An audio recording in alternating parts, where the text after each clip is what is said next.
November wind cut through Boston like a blade that remembered winter. Constance Morrison felt it slice past his collar as he walked his daughter's mittened hand warm in his palm.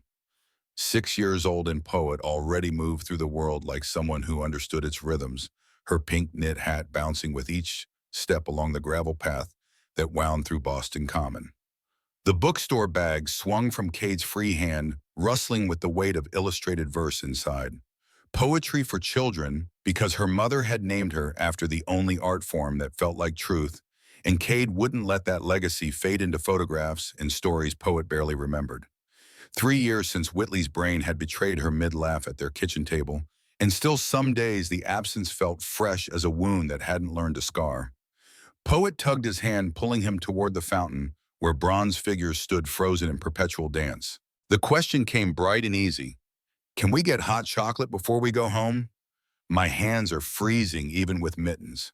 Cade glanced down at his daughter's upturned face, brown eyes hopeful beneath the ridiculous pom-pom crowning her hat. Of course we can, baby girl. There's that place near. The words died in his throat. A shape on the bench 15 feet ahead resolved into something that made his chest tighten. Not sitting, not really. Curled instead, knees drawn up, whole body contracted against cold that had teeth today. Multiple layers of clothing that might have been blue or gray or simply the color of too many unwashed days. Blonde hair matted into chunks that caught the weak November sun. Face hidden against drawn-up knees, but the shivering was visible even from this distance. Daddy Poet had stopped walking, following his gaze to the bench.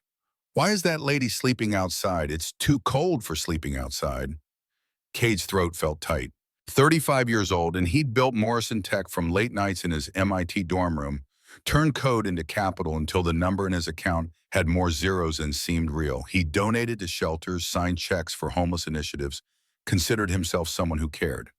But caring from a distance and confronting human suffering directly, especially with his daughter's wide eyes watching, learning how compassion translated into action, those were different countries entirely. She might not have a home right now, sweetheart. Some people don't have places to live. Why not? The question held no judgment, only genuine confusion. In Poet's world of their Beacon Hill townhouse and private school and summer trips to Martha's Vineyard, homelessness was an abstract concept from books about sharing and kindness. It's complicated. Sometimes people lose their jobs or get sick, or things just go wrong in ways that are hard to fix. But everyone should have homes, even if they don't have jobs. You're absolutely right about that. Cade looked at Mr. Kim, their security detail, who stayed close enough to matter far enough to give them breathing room. The older man's expression stayed neutral, but his eyes tracked the figure on the bench with professional assessment. Wait here with Mr. Kim for a minute, okay? Are you going to help her? I'm going to see if she needs help. There's a difference, Oisfimon. Poet's hand slipped from his and Cade walked toward the bench, feeling his daughter's gaze on his back like a weight he chose to carry. Up close, the woman looked young.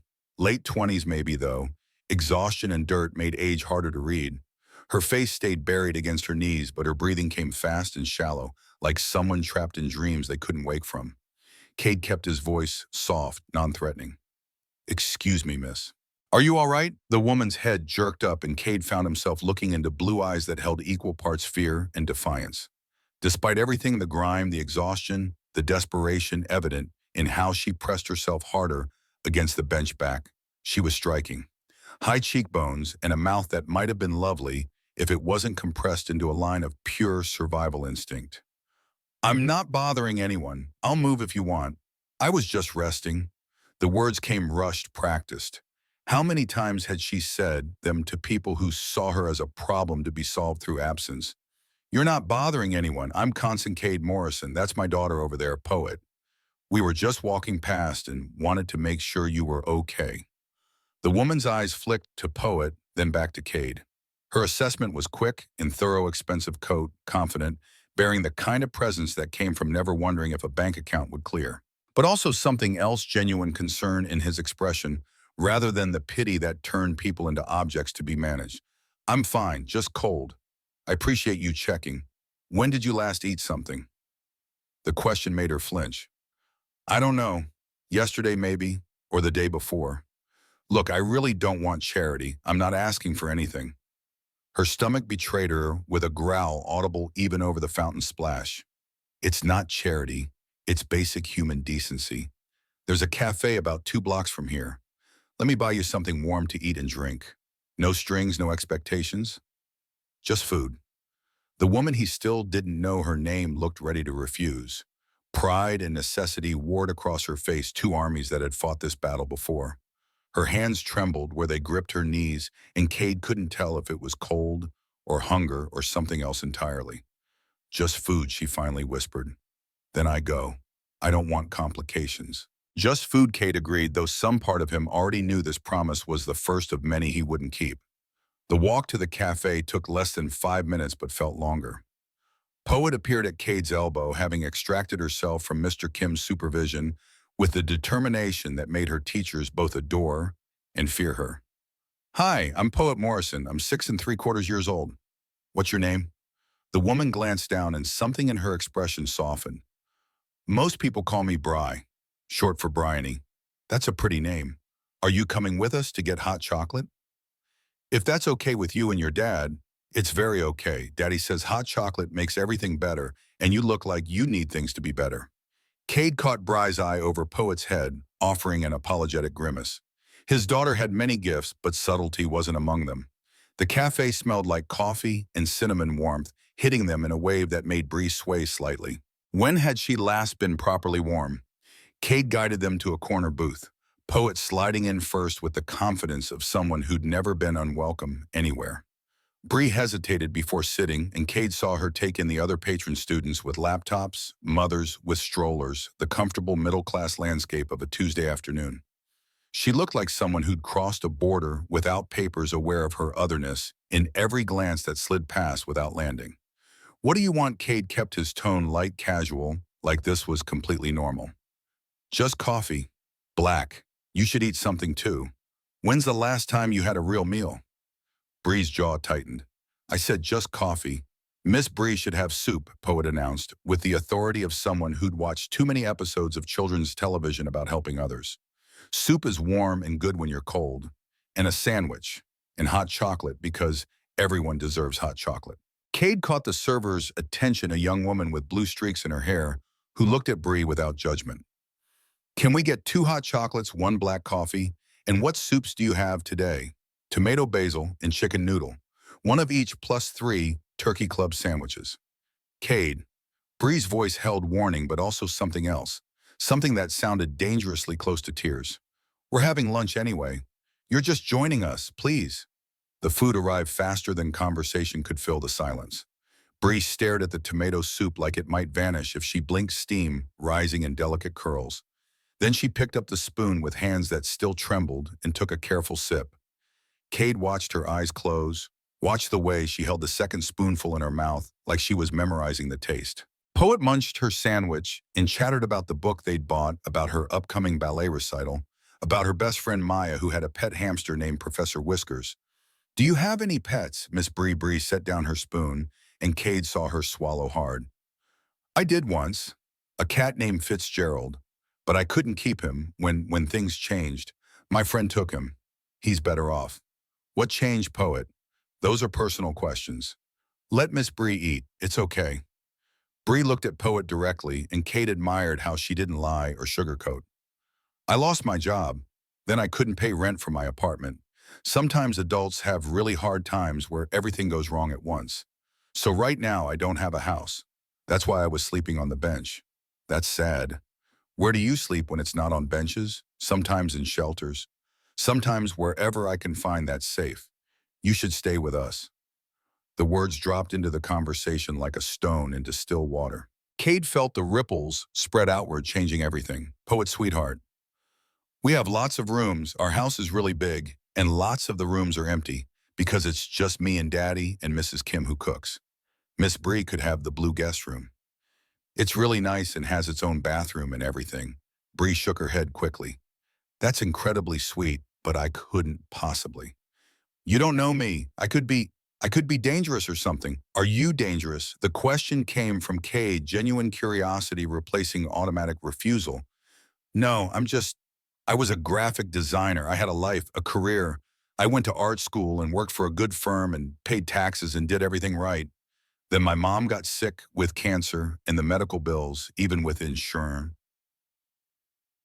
Insurance just kept coming, and I depleted everything trying to help her. And then she died anyway, and I got laid off in downsizing and missed rent, and everything just collapsed like dominoes, and her voice broke. Tears tracked through the dirt on her cheeks, and she wiped at them furiously with the back of her hand. I'm sorry, you've been so kind. I should go. This was a mistake. Or Cade heard the word leave his mouth before he'd fully thought through implications. But Poet was watching him with those eyes that saw everything, learning in real time what her father's values actually meant when tested. You could come home with us, just for tonight. Hot shower, real meal, safe place to sleep. Tomorrow we figure out resources, shelters with openings, programs that might help whatever you need. But tonight, let me help. Let us help. Why would you do that? You don't know anything about me. I know you're in crisis. I know I have resources. I know my daughter just read a book about the Good Samaritan and has been asking what it means to actually help people instead of just talking about helping. This teaches her that compassion means action. And what does it teach me? That rich people swoop in and save the day, that I should be grateful and not ask questions. The bitterness in her voice was earned, and Cade didn't flinch from it. It teaches you that sometimes accepting help is its own kind of strength. It teaches both of us something about trust. And honestly, it teaches me whether I'm actually the person I think I am or just someone who talks a good game. Bree looked at Poet, who had stopped eating, to watch this exchange with bright, focused attention. Your daddy's really nice, isn't he? He's the best daddy in the whole world. And he's sad a lot since mommy died, but he tries to hide it. But I think helping you would make him less sad. Is that weird? Out of the mouths of children came truths that adults spent lifetimes learning to camouflage. Cade felt his throat tighten, felt Bree's gaze shift to him with new understanding. Just tonight, she finally whispered. One night, then I'm gone. Just tonight, Cade agreed, knowing he was lying. Knowing the moment Poet asked to help, he'd already decided this woman wasn't going back to park benches in November cold. Not if he could prevent it. The Morrison townhouse stood on a tree-lined street where old money met new ambition, brick facades, and bay windows, speaking a language of generational wealth that Cade had learned as an adult. 4 stories of elegant restraint, the kind of house that appeared in architectural magazines under headlines about modern classic design. Bree stopped on the sidewalk, taking it in. This is your house, her voice held disbelief edging into something darker, awareness of the gulf between their realities. It's where we live. Come on, it's warmer inside. The interior opened into high ceilings and hardwood floors that gleamed with recent polishing. Art on the walls, tasteful and expensive, but not ostentatious. Original pieces by local Black artists, Cade collected, deliberately supporting voices that museums too often overlooked. But also Poet's crayon drawings stuck to the refrigerator with magnets shaped like letters. A child's pink rain boots, abandoned by the door, scattered toys suggesting real life happened in these expensive rooms. Mrs. Kim emerged from the kitchen, wiping her hands on a dish towel. Korean-American, early 60s, she'd been with them since Poet was a baby. Her expression shifted through surprise to concern to something like understanding as she took in Bree's appearance. Mr. Morrison. Mrs. Kim, this is Bryony Ashford. She'll be staying in the blue guest room tonight. Could you prepare it and find some suitable clothes? Mrs. Kim's gaze moved between Cade and Bry, reading subtext in the careful space they maintained. But whatever judgment she formed stayed private. Of course. Miss Ashford, would you like to shower? I'll have everything ready in 15 minutes. Yes. Thank you. I'm sorry for the imposition. No imposition. Any friend of Poet's is welcome. The kindness in her voice made Bry's eyes fill again. How long since someone had treated her like a person rather than a problem? Upstairs, the blue gas room faced the street, large windows letting in afternoon light that made the hardwood glow. Queen bed with white linens, reading chair by the window, small desk and bookshelf. Simple and clean, and so far from a park bench it might have been a different planet. Bree stood in the doorway, not entering. Like crossing the threshold would make this real, would allow hope that could be snatched away. Showers through there. Kay gestured to the attached bathroom. Take your time. Mrs. Kim will leave clothes outside the door. Come down when you're ready. Why are you really doing this? The question stopped him halfway to the hall. Because 3 years ago when my wife died, I almost lost everything. The company, my sanity, my ability to function as Poet's father. My own father forced me to accept help, made me see a therapist, took over bedtime routines, basically moved in for 6 months. He said pride was expensive and stupid. Someone helped me survive my worst moment. You're in yours. That's why. I'm white. You're black. In case you haven't noticed, I've noticed. I've also noticed that suffering doesn't check demographic boxes. Leaving you on that bench wasn't right. Everything else we'll figure out. People will think things, make assumptions. People always think things about successful black men, regardless of what we do. I stopped living by others' expectations a long time ago. Alone in the bathroom, Bree peeled off layers of clothing that carried the smell of the streets. She'd grown accustomed to her own stench over weeks, but now in this clean space, it hit her fresh evidence of how far she'd fallen. Under the shower spray water running hot enough to hurt, she watched grime and despair swirl down the drain and wondered what kind of man brought homeless strangers into his house, into his daughter's life, without apparent fear. The answer felt dangerous, the kind who saw people instead of categories, the kind who meant the compassion he preached. She scrubbed until her skin turned pink, used the expensive shampoo that smelled like lavender and something else she couldn't name, stayed under the water until it ran clear, until she felt almost human again. Outside the bathroom door, she found neatly folded clothes, soft pajama pants and navy blue matching long-sleeve shirt, a robe in cream-colored terry cloth, thick socks. Everything clean and new-smelling and exactly her size, which meant Mrs. Kim had excellent judgment. Downstairs, voices drifted from the kitchen. Poet's bright chatter, deeper rumble of Cade's responses, Mrs. Kim's occasional interjections. The sounds of a family and their evening routine, ordinary and precious. Bree paused at the bottom of the stairs, unwilling to intrude. This wasn't her life. This was borrowed time charity dressed up as hospitality. Tomorrow she'd be back to shelter, waiting lists, and survival math. But tonight she was warm and clean and could smell something cooking that made her stomach clench with hunger that went beyond physical need. Miss Bree Poet spotted her launching herself from the kitchen with enthusiasm that nearly knocked Bree off balance. You look so different when you're clean. Not in a bad way, just different. Like yourself again. Come see Mrs. Kim is making spaghetti because I asked and Daddy says you're eating with us. In the kitchen, Cade stood at the counter chopping garlic with the competence of someone who actually cooked. Not just wealthy enough to hire help, but someone who found peace in the ritual of preparing food. Feeling better, his tone stayed casual, but Cade's eyes tracked her face, reading exhaustion. And something else, the specific vulnerability of someone stripped down to nothing who didn't know how to accept kindness without tallying cost. I feel human. Thank you. For all of this, dinner is in 20 minutes. You like pasta? I like anything that's not from a dumpster or day-old discount rack. The words came sharper than intended defense mechanisms, grinding even here. But Kay just nodded like she'd stated simple fact. Then you'll like Mrs. Kim's sauce. She makes it from scratch, tomatoes, basil, oregano, some secret ingredient she won't tell me even though I own the house. It's gochugaru, Mrs. Kim stage whispered to Bree. Korean red pepper flakes.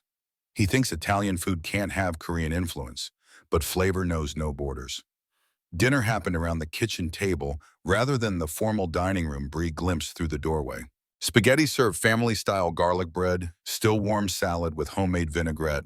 Poet dominated conversation, telling Bree about ballet class and her friend Maya's hamster and how she was learning to read chapter books. Bree ate slowly, savoring each bite. The food tasted real in ways that transcended hunger tomatoes, that remembered summer basil, that bit back bread with actual texture. She'd forgotten food could be experience rather than survival. Miss Bree, do you like to draw? Daddy said you're a graphic designer. I like drawing too. I love drawing. Used to anyway. Haven't done much lately. Why not? Because sometimes when everything falls apart, the things you love most become too hard to face. The honesty surprised even Bree, but Poet nodded like she understood. Daddy stopped playing piano after Mommy died. He used to play every night before bed, but then he just stopped. Mrs. Kim says sometimes grief takes things from us before we're ready to take them back. Smart woman. Cade's voice held emotion carefully controlled, and Bree realized grief was the third presence at this table, not gone, never gone, but domesticated into something they could live alongside. After dinner, Mrs. Kim took Poet upstairs for bath time, with the firmness of someone who'd negotiated this routine many times. Alone in the living room, Cade and Bree sat in careful distance, coffee growing cold between them. I need to be honest with you. Cade's tone made Bree tense. While you were showering, I ran a basic background check. I hope that's not offensive, but I have Poet to protect. You have a child to protect. I understand completely. What did you find? Bryony Marie Ashford, 28. Graphic design degree from Massachusetts College of Art, 2019. Worked at Brighton Design Studios until they downsized 6 months ago. No criminal record, not even parking tickets. Estranged from family except a younger brother, Leander. Mother died of ovarian cancer last March. Medical debt of $47,000 that destroyed your savings even with payment plans. Everything you told me checks out. You sound surprised. More relieved than surprised. People lie for all kinds of reasons. I don't have the energy to lie anymore. Truth is exhausting enough. Cade leaned forward, elbows on knees, brah. I want to help beyond tonight. I have resources, connections, the ability to make things happen. I'm not a charity project for a guilty rich person trying to feel better about themselves. The words landed hard, exactly as intended. Cade sat back, something that might have been hurt crossing his face before smoothing into understanding. Fair. Harsh, but fair. Let me rephrase. I need a new lead designer for Morrison Tech's upcoming rebrand. My current team is external, expensive, and consistently missing the mark. I looked at your portfolio online while you were showering. You really did your homework. Your work is excellent. The Brighton Design Studios website still shows projects you led. That campaign for the nonprofit literacy program, brilliant. Clean lines, emotional impact without manipulation. Exactly the kind of vision Morrison Tech needs. I'm not offering charity. I'm offering an interview for a real position with real salary and real expectations. Interested? You're offering me a job after knowing me 3 hours. I'm offering you an interview after seeing your work. Whether you get the job depends on whether you can deliver. But yes, I'm willing to take a chance. And separately from employment, the guest room is yours while you get back on your feet. Consider it paying forward. Someone helped me once. Now I'm helping you. Who helped you? My father. When I started Morrison Tech, he invested his life savings, $40,000 from 30 years working warehouse jobs and driving Uber. Wouldn't take no for an answer, wouldn't accept being paid back even after the company succeeded. He said generational wealth means nothing if you don't share it forward. This is me sharing forward. Before Bree could form a response that captured the complicated gratitude expanding in her chest, small footsteps thundered down the stairs. Poet appeared in princess pajamas, purple with gold stars, looking distressed. Daddy, I can't find Whitley Bear anywhere. Her special stuffed animal worn soft from 3 years of desperate hugging, named after her mother in the way children turn beloved objects into totems against loss. Did you check under your bed? Yes, Daddy, and in the toy box and in the closet and everywhere. What if he's lost forever? Tears welled up, genuine distress over losing the one physical object that connected her to memories she barely retained. Hey, we'll find him together. Bears don't just disappear. Can Miss Bree help? She seems nice, and nice people are good at finding things. Poet's logic held the purity of someone who still believed the universe operated on moral principles. Nice people found lost things because that's what nice people did. Upstairs, Poet's room existed in shades of purple and white walls, painted soft lavender furniture, white with gold trim. Bookshelves overflowing art supplies scattered across a small desk bulletin board covered in drawings and photographs. Pictures of a beautiful black woman holding baby Poet, laughing at something off camera. More photos showing the same woman through what must have been Poet's first 3 years, the archive of a life cut short. Your wife was gorgeous. Bree kept her voice soft, aware she was treading on sacred ground. Inside and out, she was light. That's the only way to describe her. Pure light in human form. Poet doesn't remember her well. She was only 3 when the aneurysm hit. I try to keep the memories alive, but there's only so much a 6-year-old can hold. She knows you loved her mother. That matters more than specific memories. They searched systematically under the bed and the toy chest behind the curtains. Finally, Bree spotted brown fur wedged in the narrow gap between bookshelf and wall. Whitley Bear retrieved slightly dusty but intact. Poet clutched the stuffed animal with fierce gratitude. Thank you, Miss Bree.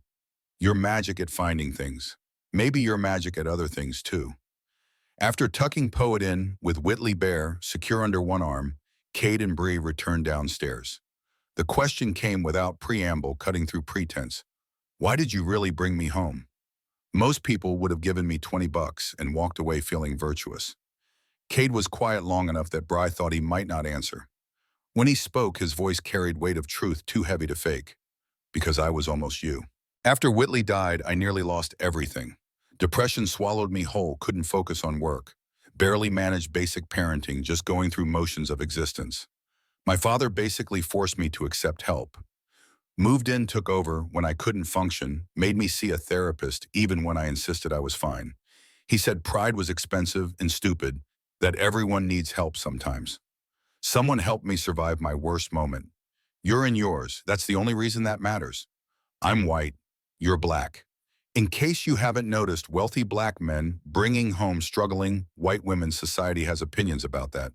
Society always has opinions about black men, regardless of what we do. Too successful, and we must have had unfair advantages. Date white women, and we're betraying our race. Date black women, and people question if we married for status. I stopped living by racist expectations years ago. The question isn't what society thinks. The question is what's right. Leaving you on that bench wasn't right. People will think I'm using you, or that you're fulfilling some savior complex fantasy. People thought I married Whitley for her family connections. She came from old Boston money, the kind with trust funds and country club memberships going back generations. People thought I couldn't build a successful company without affirmative action quotas. People think a lot of things. I care about my daughter's well-being, maintaining my integrity, and helping when I can. Everything else is noise. You're either incredibly naive or incredibly brave. Probably both. Bree, stay. Take the interview. Take the job if the work proves you're right for it. Take the room while you stabilize. No expectations beyond basic respect and honesty. Deal. Bree looked at this man who seemed too good to be real successful, but humble, confident, but kind, offering help without obvious strings attached. Every instinct screamed this was too good to be true, that kindness always came with invoices she couldn't afford. But her alternatives were November streets and overwhelmed shelters in the slow erosion of dignity that came from invisible survival. 1 month. I'll stay 1 month, work on your rebrand project, save enough for a deposit on a new place. Then I'm gone. Back to independent living. 1 month. Kate agreed, though he already knew she was lying to herself.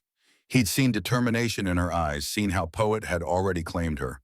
She wasn't going anywhere unless something forced her out. The first morning announced itself through Poet's enthusiasm rather than alarm clocks. 6 a.m. and small feet pounded down the hallway bedroom door, flying open without warning. Miss Bree, you're still here. Daddy said you were staying, but I thought maybe you'd leave anyway because grown-ups sometimes say things and then do different things, but you're here. The words came in a rush of relief so pure it hurt. Bree sat up in the comfortable bed, disoriented by sheets that didn't smell like mildew, by walls that held heat, by the simple miracle of waking up safe. Kate appeared in the doorway looking apologetic. Poet baby, we talked about letting people sleep. Miss Bree had a hard few weeks. She needs rest. I'm awake now. It's fine. Mrs. Kim is making pancakes. Do you like pancakes? Everyone likes pancakes. Will you come eat with us? How could anyone refuse enthusiasm? This pure Bride found herself following Poet, downstairs still wearing the borrowed pajamas, feeling like an actor who'd wandered onto the wrong stage mid-performance. The kitchen smelled like butter and vanilla. Sunday morning, despite it being Wednesday, Mrs. Kim worked at the griddle with practiced efficiency, pouring perfect circles of batter, while Poet narrated her entire schedule for the day. After breakfast, I have school, and then ballet, and then homework, and then maybe we can play. Do you like playing? Yeah, I like playing. We could do puzzles, or I could show you my rock collection, or we could read books together. Sweetheart, Miss Bree might have her own things to do, but she's staying with us. That means we can do things together. The logic held innocence that hadn't yet learned about boundaries. In Poet's world, People who lived in your house became automatic friends, playmates, family. Over pancakes that tasted like childhood memories Bree couldn't quite place. She watched Kate and Poet's morning routine. The way he checked her backpack, braided her hair with competence that spoke of 3 years' practice, reminded her about library books due Friday. Single parenting done with grace that came from necessity rather than choice. Daddy, can Miss Bree come to my school presentation next Friday? We're doing family trees and I want to include her. Kate's fork paused midway to his mouth. Sweetheart, Bri isn't family. She's our guest. But she's staying with us. That's like family. Right, Miss Bree? It's very sweet of you to include me, but your daddy's right. I'm just a guest who's staying temporarily. You're not just a guest. You're our friend. Daddy says friends are the family we choose. So I'm choosing you. The declaration held finality that allowed no argument. Cade met Bri's eyes over Poet's head, offering a grimace that said, "Welcome to parenting a strong-willed 6-year-old." After Poet left for school with Mr. Kim, who also served as driver and daytime security, the house settled into quieter rhythms. Cade worked from his home office, video calls and spreadsheets in the machinery of running a tech company worth 9 figures. Bree sat in the living room with coffee gone cold, trying to process the surreal reality of her situation. 24 hours ago, she'd been sleeping on a park bench. Now she sat in a millionaire's house, wearing borrowed pajamas and drinking gourmet coffee from expensive mugs. Mrs. Kim found her there staring into space. More coffee? No, thank you. I don't know what I should do, actually. Maybe start with basic things. You need clothes, toiletries, your belongings if you have any stored somewhere.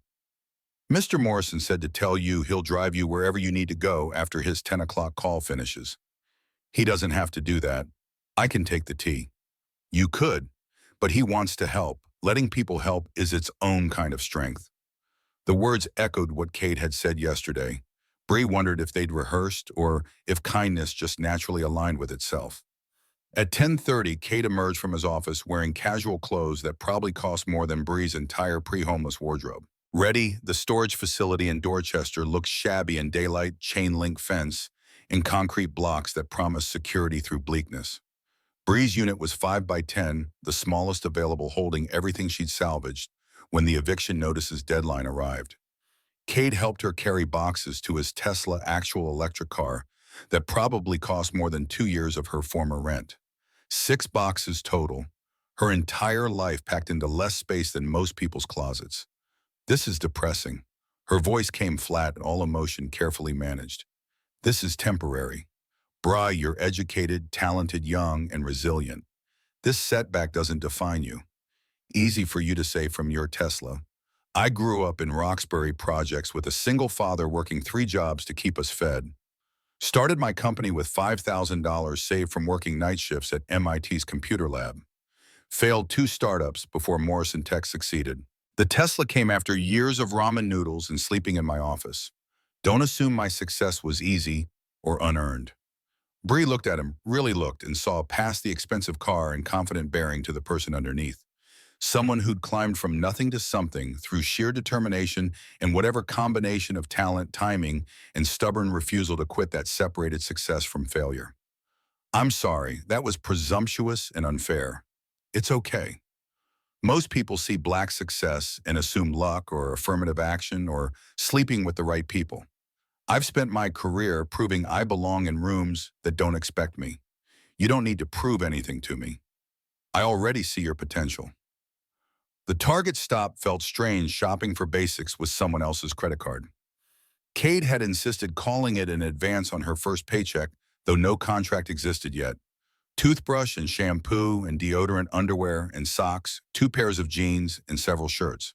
The necessities of someone rebuilding life from absolute zero.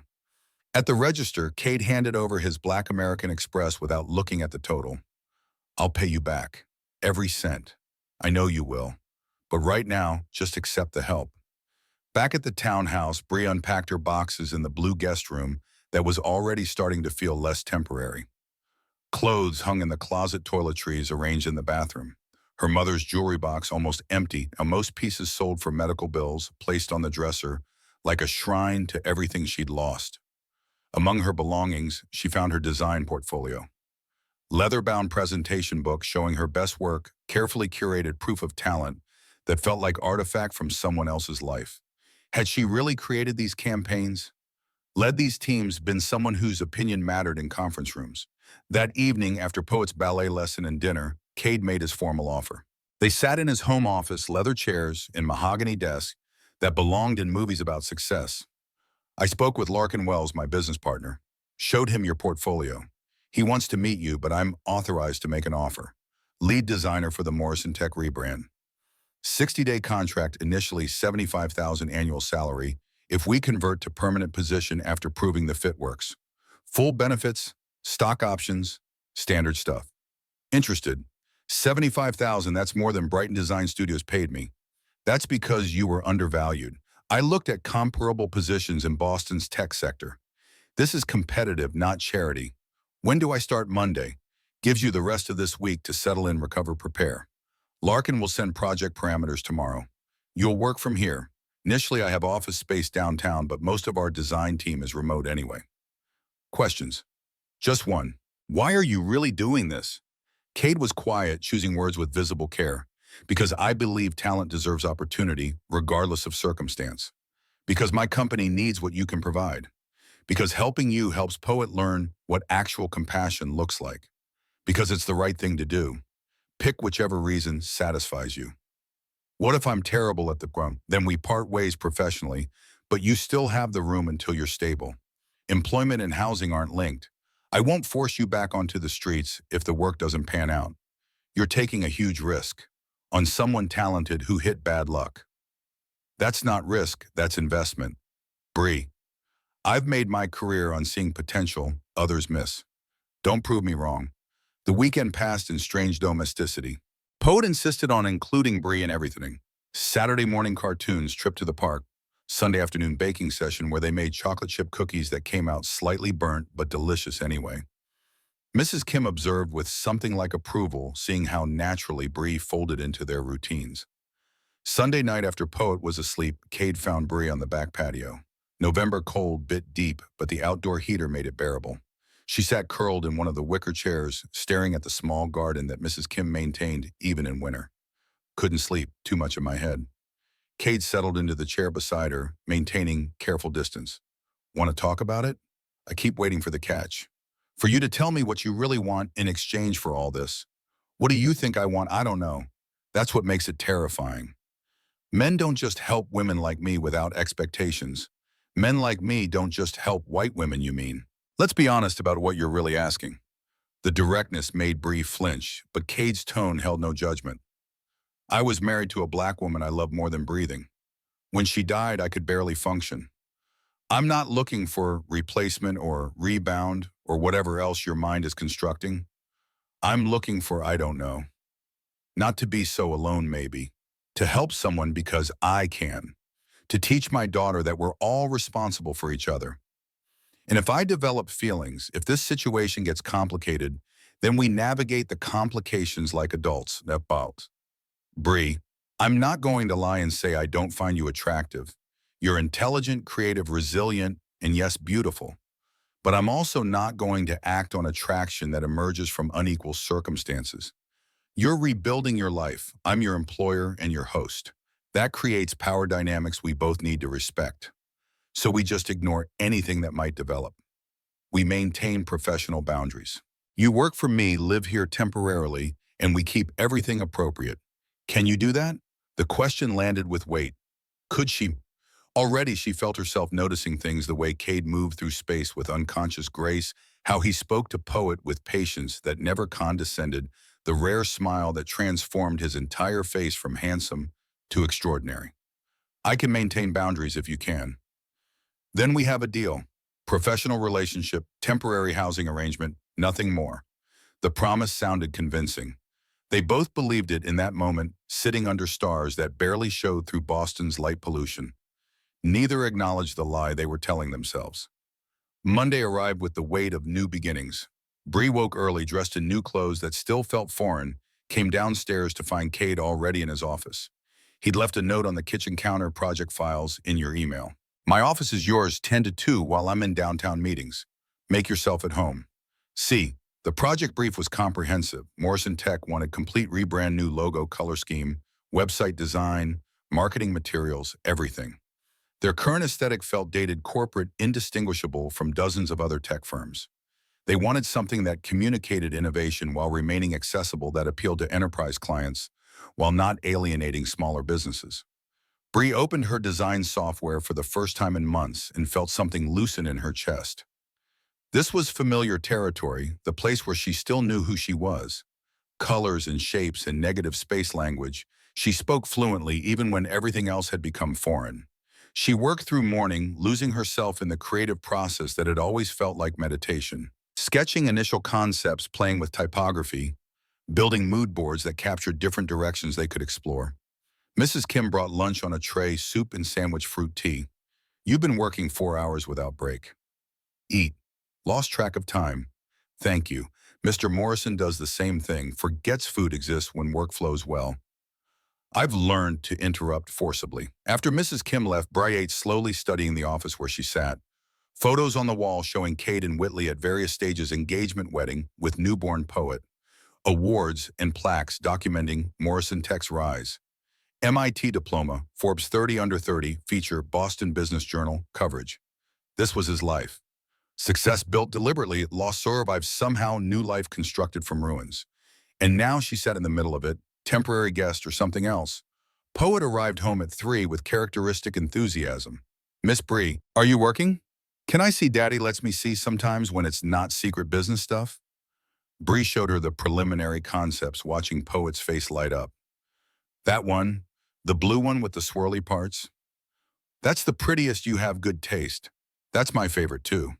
They spent the next hour coloring together, Poet with her markers and construction paper, Bree refining digital designs. Companionable silence broken only by Poet's occasional questions about why certain colors work together or how Bree made the computer do specific things. When Cade returned at 5, he found them like that, Bree at the desk, Poet cross-legged on the floor, both utterly focused on their respective creations. How's it going? Good, really good actually. I have 3 initial directions to show you if you have time. Let me see what you've got. Bree walked him through each concept, explaining the thinking behind different approaches. Cade listened with the kind of attention that made you want to keep talking, asking smart questions that pushed her deeper into articulating vision. This one. He pointed to the design. Poet had chosen clean lines with subtle curves, navy and silver color palette to typography that felt both modern and timeless. That's my favorite too. I was worried it might be too simple. Simple isn't the same as simplistic. This communicates exactly what Morrison Tech needs: sophisticated, innovative, accessible. Bree, this is brilliant. Exactly what we were looking for. Really, you're not just saying that. I never just say things, especially about business. This is objectively excellent work. Keep developing this direction. The validation felt like water after drought. Bree had forgotten what it felt like to be good at something, to have talent that mattered. That night at dinner, Poet announced, Miss Bree made the prettiest designs today. Daddy says they're brilliant, and that means really, really good. Your work is excellent. Cade's tone stayed professional, but his eyes held something else: respect maybe, or recognition of someone matching his standards. The rest of the week passed in similar rhythm.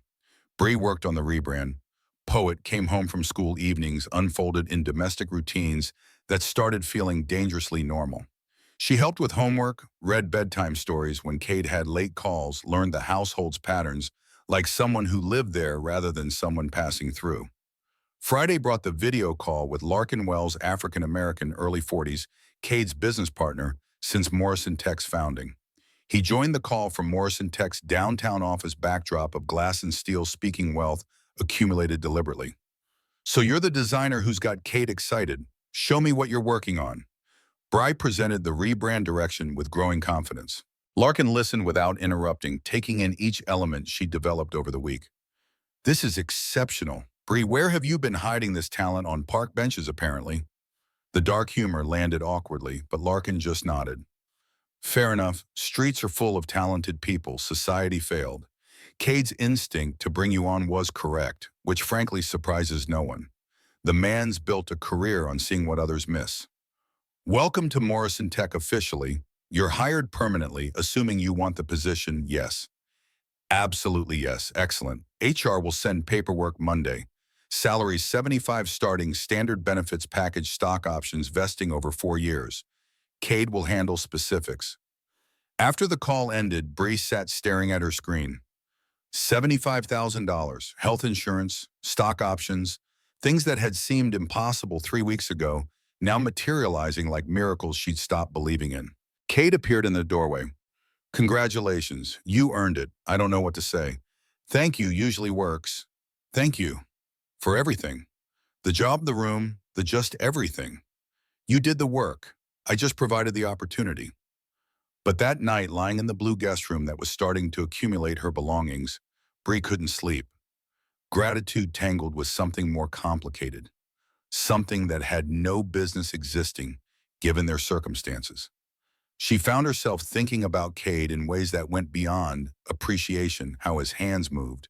When explaining concepts, the rare smile that transformed his careful professional expression, the way he spoke to Poet with patience that never broke.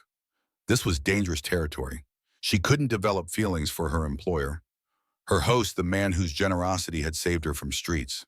The power dynamics alone made it inappropriate, but beyond that lay something worse. The certainty that someone like Cade Morrison, successful, sophisticated, still grieving a beautiful wife, couldn't possibly see her as anything but a charity project. So she forced the thoughts down, built walls around feelings that had no right existing, and promised herself she'd maintain the boundaries they'd agreed upon. She had no idea how badly she was already failing. The weekend brought Poet's ballet recital. Bree had offered to give the family their own event, but Poet had insisted with tears threatening until Cade surrendered. You have to come, Miss Bree. I'll be too nervous if you're not there watching. You make me brave. How could anyone refuse that? The recital happened in a small theater in Cambridge full of proud parents and fidgeting children. Bree sat between Cade and Tavish, Cade's father, who'd driven up from Providence to see his granddaughter perform. The older man had Cade's eyes and a bearing that suggested life hadn't broken him despite trying. So you're the young woman my son brought home. Tavish's tone held curiosity without judgment. Temporarily, I'm just staying until I get back on my feet.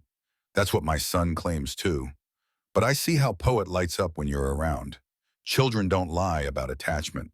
On stage, Poet performed with serious concentration, every movement practiced to near perfection. She was good, genuinely talented, not just proud parent perspective. During her solo, she looked directly at their seats and smiled, pure joy radiating. After the performance, Poet ran to them, still in her costume.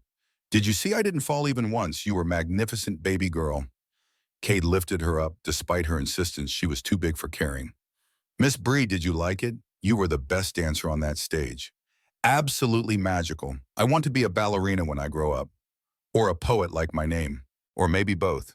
You can be anything you want. That's what Daddy says too. You and Daddy think the same things a lot.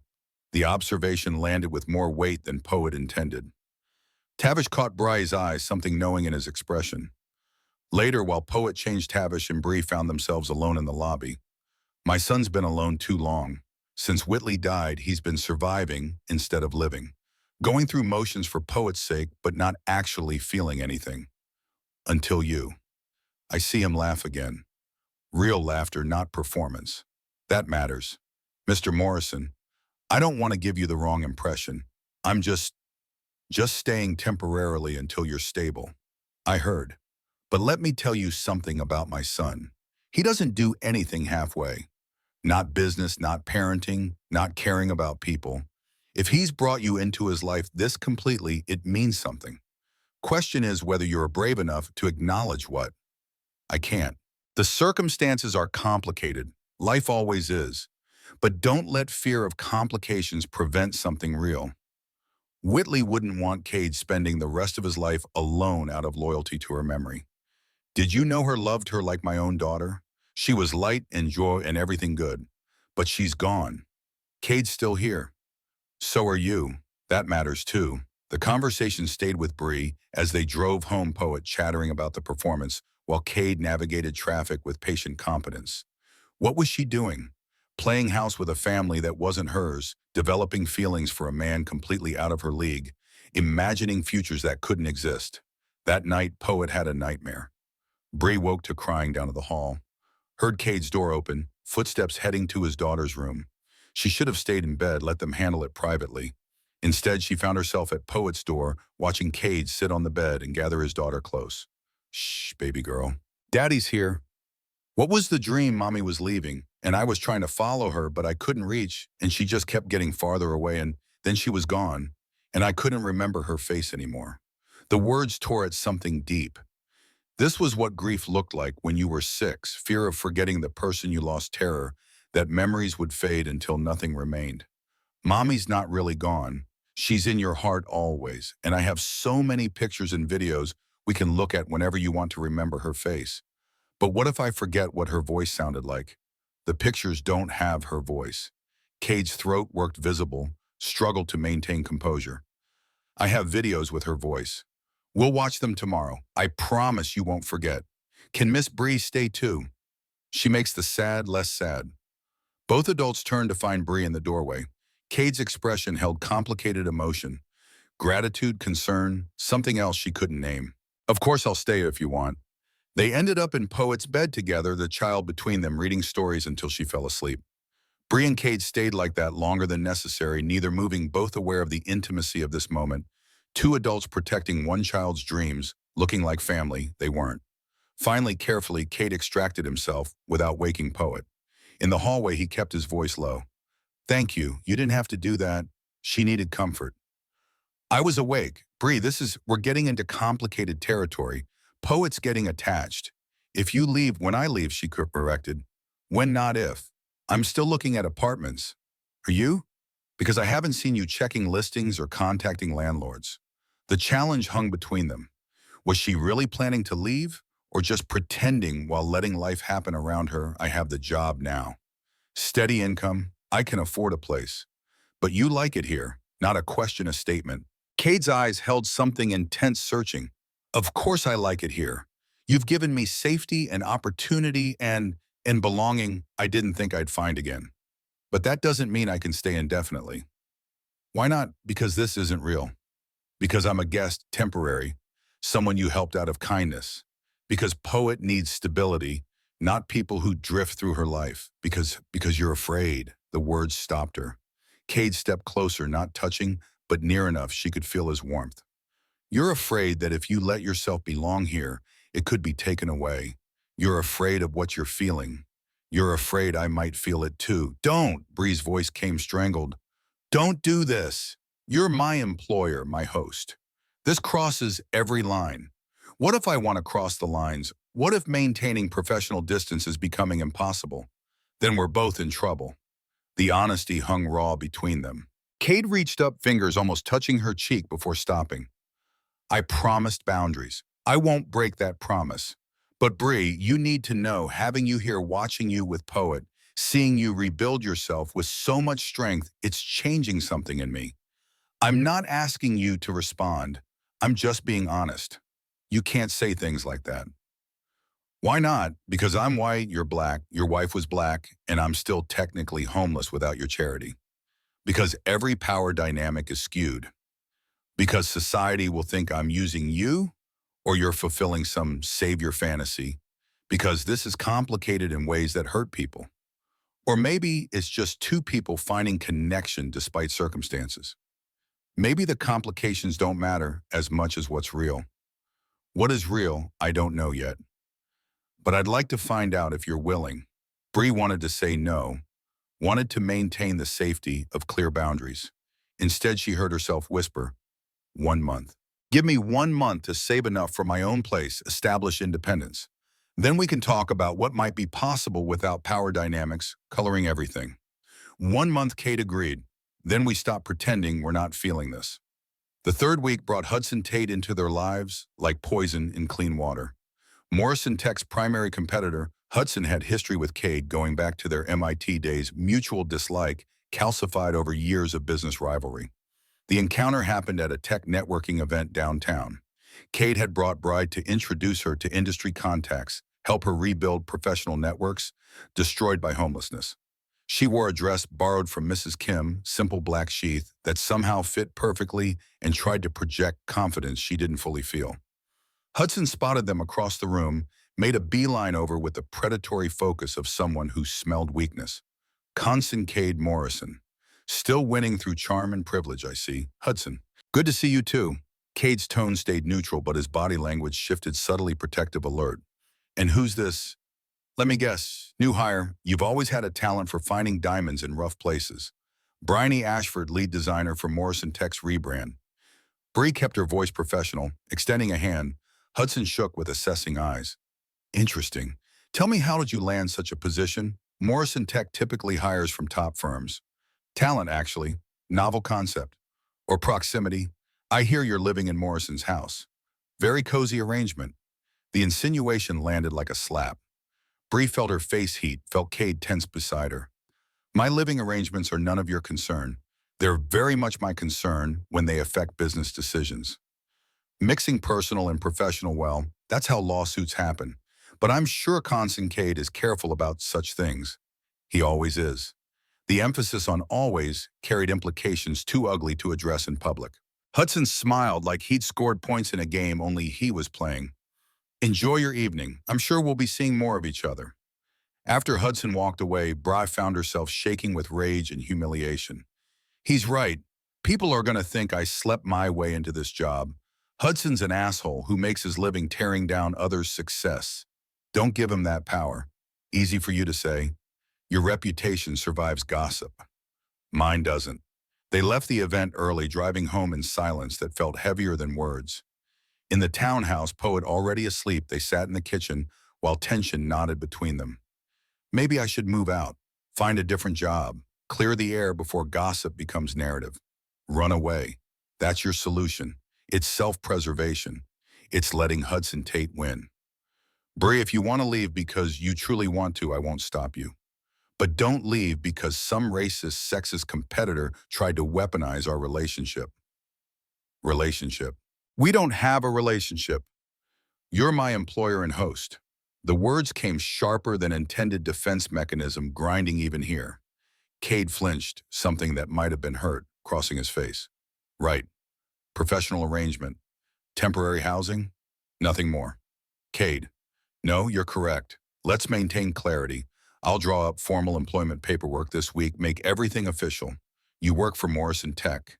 You rent the guest room at market rate, everything properly documented. Will that satisfy your need for independence? That's not what I meant, isn't it? You've been looking for exit strategies since you arrived.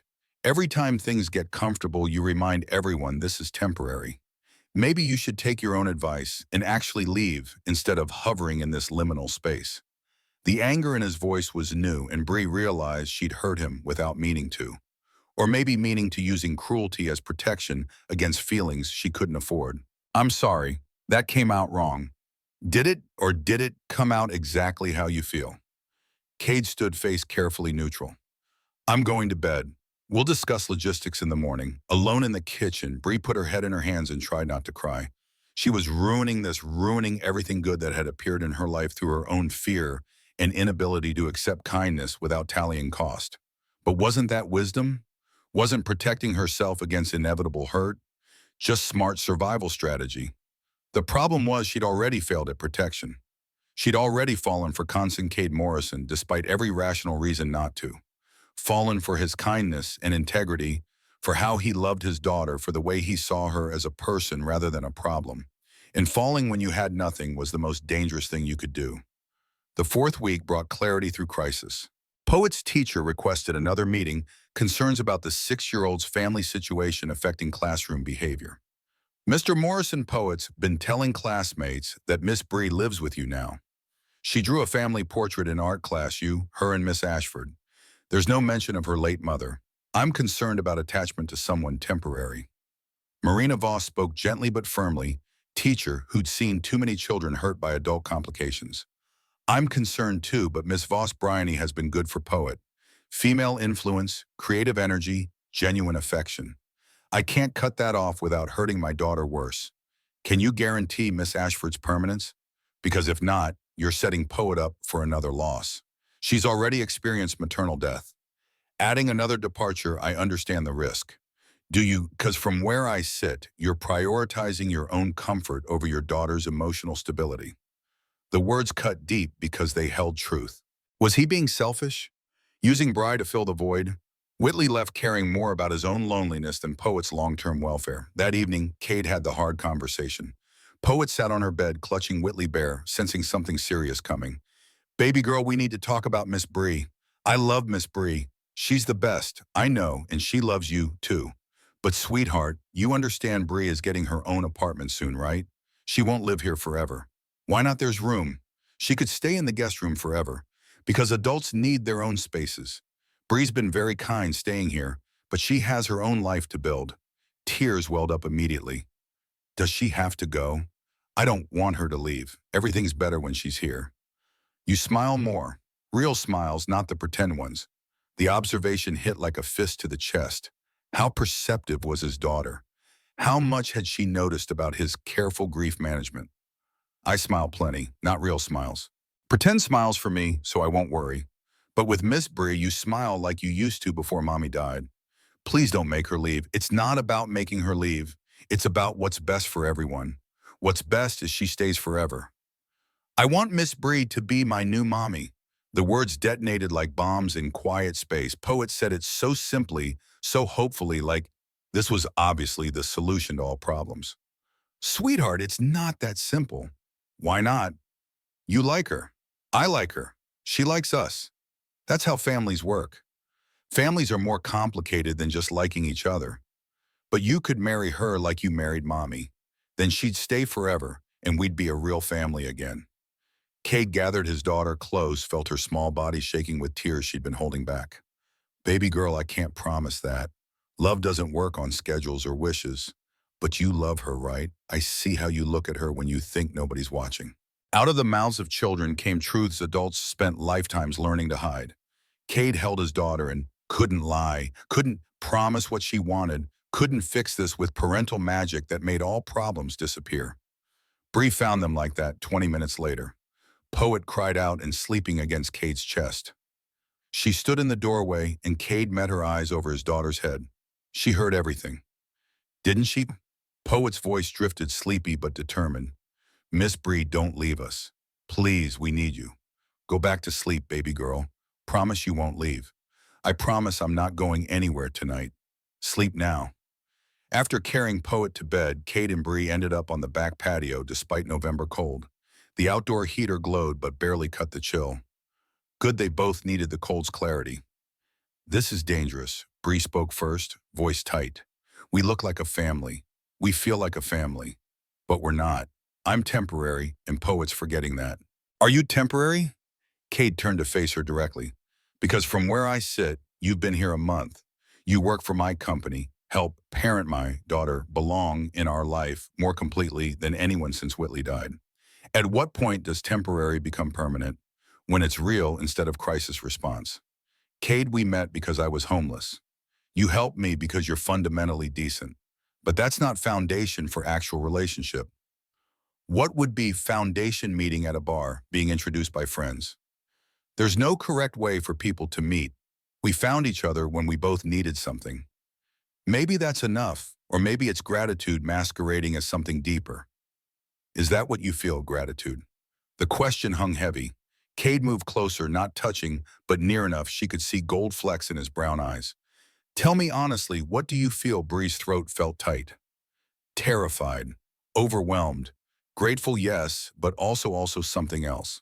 Something I have no business feeling given circumstances. What if the circumstances don't matter? What if this is just two people finding connection despite complications? The complications are the point. You're my employer, my host. The power dynamics alone would still exist if we met any other way. I'll always be wealthier, more established. That doesn't erase the possibility of something real. Your wife was black. Society expects, I don't care what society expects. Whitley loved me without apology. She'd want the same for me after her death. How do you know? Because she told me. When the headaches started, before we knew what they meant, she made me promise not to spend my life alone out of loyalty to her memory. She said love isn't finite. Finding new love doesn't erase what we had. Tears tracked down Bree's face. I'm not her. I can't replace what you lost. I don't want replacement. I want God, Bree. I want you. Specifically you. Your strength and creativity and the way you read to poet with different voices for each character. The way you drink coffee like it's a religious experience. How you cry at animated movies but pretend you're not. You and all your messy human complexity. You can't want me. I'm You're what not good enough, because if that's where this is going, I'll need you to explain why someone talented, resilient, and kind isn't worthy of affection. I was homeless a month ago, and now you're not. And I was depressed and barely functional 3 years ago. People change. Circumstances change. What doesn't change is character, and yours is beautiful. The declaration hung between them, too honest to take back. Bree felt something break open in her chest, all the walls she'd built crumbling under weight of his sincerity. I'm falling for you. The admission came whispered, terrified. Actually, I've already fallen. Somewhere between you finding Whitley Bear and watching you explain design concepts to Poet and listening to you talk about your mother's death without bitterness, I fell completely. And I'm scared because, so if this goes wrong, it'll devastate me. But I'm more scared of never trying. Cade reached up slowly, giving her time to pull away. When she didn't, his hand cupped her cheek with gentle reverence. I'm falling too. Have been since I found you on that bench looking so fierce despite having nothing. I love how you rebuild yourself without complaining. I love your loyalty to your brother despite his addiction. I love that you see Poet as a person, not an obligation. I love God, Bree. I just love you. You can't, not yet. We barely know each other. I know enough. I know you're kind when the world gave you reason for bitterness. I know you work with passion. I know you make my daughter laugh. I know my heart speeds up when you enter a room. What else do I need to know? That I'm terrified this is too good to be real. That I'm scared you'll wake up one day and realize you made a mistake. That society's judgment might wear you down. That he kissed her, then soft and careful and absolutely deliberate. Bree froze, then melted, then kissed him back with 3 weeks of denied wanting. His hand moved to her hair. Her arms wrapped around his neck, and for one perfect moment, nothing else existed except this connection she'd tried so hard to deny. When they finally broke apart, both breathing hard, Cade rested his forehead against hers. Still think this isn't real. I think we're crazy. Probably. But I've spent 3 years being careful and lonely. I'm done with careful. Bree, stay, not as a guest or employee. Stay because you want to, because this matters, because we might be building something beautiful if we're brave enough to try. What about Poet? If this doesn't work, then we handle it like adults who care about a child's welfare. But Bree, what if it does work? What if we stop protecting against hurt and choose possibility? Instead, 1 month. Bree's voice came steadier now. You asked for 1 month until I found my own place. That month's over. So here's my answer. I want to stay. I want to see where this goes. I want to build something with you and Poet. But Cade, we do this right. We take it slow. We protect Poet. We don't let fear or society or our own damage sabotage what might be possible. Deal, deal. He kissed her again, longer this time, months of tension dissolving into something gentler and more certain. When they finally went inside hand in hand, neither spoke about logistics or complications. Those would come soon enough. For now, they had this possibility and hope in the fragile beginning of something neither had expected to find. Damaged people building something new from their brokenness, choosing connection despite every rational reason to protect themselves. It wasn't perfect. It wasn't simple. But it was real, and maybe real was enough. Thanksgiving arrived with the weight of family judgment wrapped in tradition. Tavish Morrison arrived first, arms full of grocery bags containing ingredients for his famous cornbread dressing. Behind him came Everly Morrison, 32, corporate lawyer, with the kind of sharp intelligence that could dissect arguments before they finished forming, and she assessed Bree with eyes that missed nothing. So you're the white woman my brother brought home. Not a question, a statement loaded with implication. Everly set her purse down with deliberate care, maintaining eye contact like this was a deposition rather than family greeting. Everly, mind your manners. Tavish's voice carried warning, but his daughter ignored him. Living in his house, working for his company. That's quite a convenient arrangement. It's nice to meet you too. Bree kept her tone neutral, refusing to engage with hostility she'd expected, but hoped wouldn't materialize. I'm just observing facts. My brother has a pattern rescuing people. First Whitley's family when they hit financial trouble, now a homeless white woman. I worry he confuses compassion with compatibility. I'm standing right here, Bree's voice stayed level despite anger rising in her chest. And you're right to be protective. If I had family who cared, she paused, swallowing past old pain, I'd want them questioning strangers in my life too. But Miss Morrison, I'm not using your brother. He offered help when I had nothing.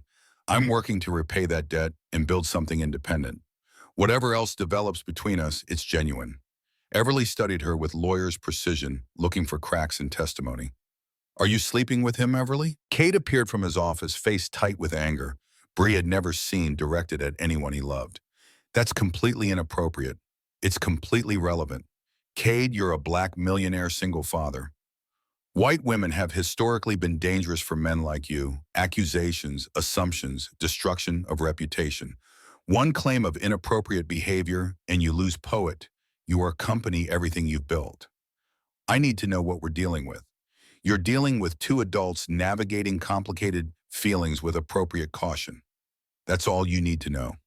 Everly turned back to Bree, something softening fractionally in her expression. Look, I don't know you. Maybe you're exactly what you appear to be, someone who hit hard times and accepted help. But I've watched my brother barely survive losing Whitley. I've seen him go through motions for poet's sake while dying inside. If you're real, if this matters to you beyond convenience, then welcome. But if you're using him as a stepping stone to stability, I'll destroy you in ways that leave no evidence. Clear crystal. The two women held eye contact until Poet burst through the front door, with ballet bag trailing behind Aunt Evie. You're here. The tension shattered as Everly scooped up her niece, genuine affection, transforming her severe features into something almost warm. Hey, baby girl, look at you getting so big. Are you still the best ballerina in Boston? The best in the whole world, probably. Dinner preparation became careful choreography of people avoiding confrontation. Tavish claimed the kitchen producing dishes with the efficiency of someone who'd fed families on tight budgets for decades. Mrs. Kim assisted with Korean side dishes that complemented traditional Thanksgiving fare kimchi and japchae, alongside turkey and stuffing fusion that reflected the Morrison household's reality. Bree helped, where allowed, feeling Everly's gaze tracking her movements. Every interaction with Cade, every moment with Poet, assessed and cataloged for later judgment. Miss Bree, can you help me set the table? Daddy says we need fancy plates for Thanksgiving. Of course. They worked together arranging china that probably cost more than Bree's entire former life. Poet chattering about what she was thankful for this year. I'm thankful for you, Miss Bree, and for Daddy not being so sad anymore, and for Professor Whiskers, even though he's Maya's hamster, not mine, and for the list continued with six-year-old logic that assigned equal importance to people and pets and chocolate chip cookies. When they finally sat down to eat, Tavish insisted on saying grace. His prayer held weight of someone who'd lived through genuine hardship. Lord, we're grateful for this food, this family, and the unexpected blessings that arrive when we're brave enough to help strangers. We're thankful for second chances and new beginnings. We remember those no longer with us, Whitley especially, and we're grateful for the love that continues even after death. Amen. Amen. The word came from everyone except Everly, who simply picked up her fork with expression that suggested prayers were nice, but changed nothing. Poet dominated early conversation, oblivious to undercurrents. But as the meal progressed and wine flowed more freely, Everly's concerns surfaced again. So, Bryony, what's your long-term plan here? Stay indefinitely, marry my brother, become Poet's stepmother. Everly, that's enough, Kate's voice held warning. She ignored. It's okay. Bree set down her fork, meeting Everly's challenge directly. Miss Morrison, my plan is to save enough for my own place. I'm looking at apartments now, should move out by January. As for anything beyond professional relationship with Cade, we're figuring that out like adults do. I'm aware of complications. Believe me, I lie awake cataloging them. Are you? Because from where I sit, you're living a Cinderella fantasy. Poor white woman rescued by wealthy black prince. That's a problematic narrative with ugly history. It is.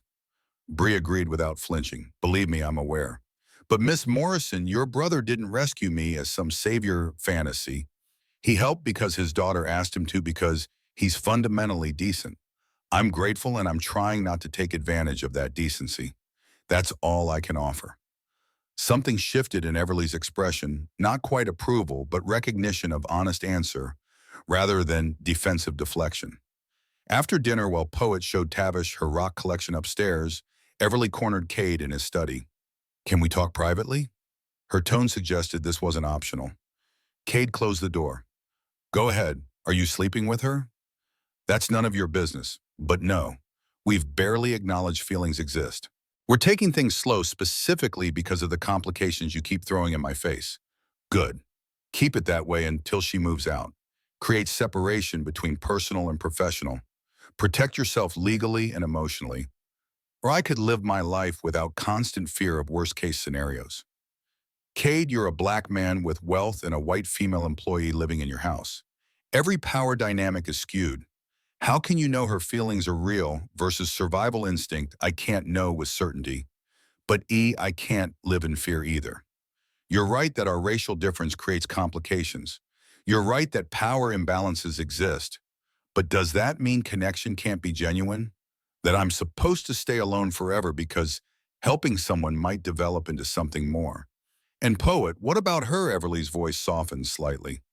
She's calling Bryony Miss Bree like she's permanent fixture. What happens when this ends? You'll break her heart along with yours. What if it doesn't end? What if this is real and we're building something that lasts? That's a massive gamble with your daughter's emotional welfare as stakes. Living is a gamble. Loving is a gamble. I already lost. Whitley learned firsthand that nothing's guaranteed. Should I teach Poet to never risk connection because it might end badly? Or should I model taking chances on people when it feels right? Everly studied her brother with expression mixing concern and reluctant understanding. You really care about her. I really do. And she cares about you. This isn't just gratitude. I think so. Hope so. We're figuring it out, his sister sighed, tension draining slightly. Then I need to know she's serious, that she's not going to bail the moment something better comes along or circumstances get difficult. Because Cade, you don't recover well from loss. Whitley's death nearly destroyed you. If Bryony leaves after Poet's fully attached, I know the risks. I'm choosing possibility anyway. Downstairs, Bree helped Mrs. Kim clean up while Tavish kept Poet occupied. The older man found Bree alone in the kitchen, hands deep in soapy water. My daughter means well. She's protective. I respect that. She's also wrong about you. Tavish handed Bree a dish towel. I've watched people my whole life had to working jobs where reading situations meant survival. You're not using my son. You're terrified of hurting him, which is why you keep mentioning leaving. But Bryony, let me tell you something. I've watched Cade since his wife died. He's been surviving, not living. Until you. I see life in his eyes again. That matters more than complications. Mr. Morrison, I don't want to hurt him or Poet, but what if I'm not enough? What if society's judgment wears him down? What if you stop borrowing trouble and just see what happens? Life's too short for that many what ifs. The weekend after Thanksgiving brought unexpected crisis. Saturday afternoon, while Cade was at downtown Morrison Tech office and Poet was at a classmate's birthday party, the doorbell rang. Bree opened it to find a young man who looked like a worn version of herself. Blonde hair, blue eyes, but hollow in ways that spoke of chemical dependency rather than simple exhaustion. Leander. Her brother's name came out strangled. Bree, it's been a while. What are you doing here? You're supposed to be in sober living. It wasn't working. I left. But I have a job opportunity. Just need help with deposits. $500 and I'm set. No, Lee. Every time I've given you money, it goes to drugs. I can't enable anymore. Enable? I'm your brother. Our parents are dead. You're all I have. He pushed past her into the foyer, taking in expensive surroundings with mixture of awe and resentment. Nice setup, really nice. Guess homelessness worked out for you. I'm working. I have a job. Right? And living in mansion with he saw Cade's family photos on the wall with a black millionaire. You always did want to climb social ladders. Get out, Lee. I love you, but you need treatment, not money. I need help from my only family. His voice rose, desperation mixing with rage that came from withdrawal or getting high, or both. And you're too busy playing house with strangers to care about blood. That's not fair. Fair, you abandoned me after Mom died. Left me alone with grief and medical bills, while I didn't abandon you. I tried to help until I had nothing left. You stole from me, Lee. Pawned Mom's jewelry for drug money.